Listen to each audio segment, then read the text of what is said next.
क्योंकि हमने शुरू किया है बॉलीवुड का सबसे पहला पॉलिटिकल पार्टी। होम मिनिस्ट्री ने प्रेशर डाला।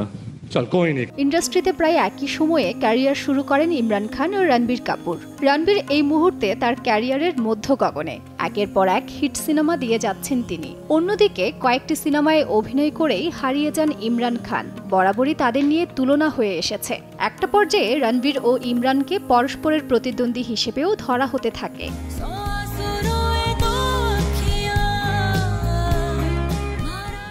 সম্প্রতি এক সাক্ষাৎকারে রণবীরের সঙ্গে সম্পর্ক নিয়ে কথা বলেন ইমরান খান। তিনি জানান, রণবীরের সঙ্গে কখনোই তার তিক্ততার সম্পর্ক ছিল না, কোনো রকমের প্রতিদ্বন্দ্বিতাও ছিল না, শুধুমাত্র রসালো খবর তৈরি করার জন্যই এসব গুজব রটানো হয়েছে। তিনি জানান, গুঞ্জন তৈরি করার জন্য এই ধরনের মাসালাদার খবর রটানো হতো।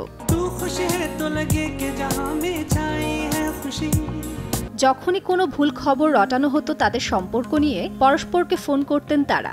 সমস্ত ব্যাপার আলোচনা করে নিশ্চিত হতেন নিজেদের মধ্যে সম্পর্ক ঠিক আছে কিনা তা নিয়ে। শুধু পেশার দুনিয়াতেই নয়, তাদের ব্যক্তিগত জীবন নিয়েও কথা উঠেছে একাধিকবার।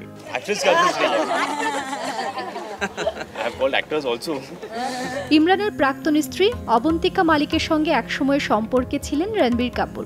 90 দশকে একটি ধারাবাহিকে শিশু শিল্পী হিসেবে অভিনয় করতেন অবন্তিকা। তাকে এতই পছন্দ ছিল যে রোজ নাকি শুটিং সেটে পৌঁছে যেতেন রণবীর কাপুর। তারপরে দীর্ঘ 5 বছর সম্পর্কে ছিলেন তারা, কিন্তু সেই সম্পর্ক স্থায়ী হয়নি। পরে অবন্তিকাকে বিয়ে করেন Imran. Should he drop towel, please do not pick up the towel. এছাড়া রণবীর ও ইমরান একসঙ্গে অতিথি হিসেবে উপস্থিত হয়েছিলেন করণের জনপ্রিয় শো কফি উইথ করণে। 2015-তে কঙ্গনা রানাওয়াতের সঙ্গে কাট্টি বাট্টি ছবিতে সর্বশেষ দেখা গিয়েছে বলি অভিনেতা ইমরানকে।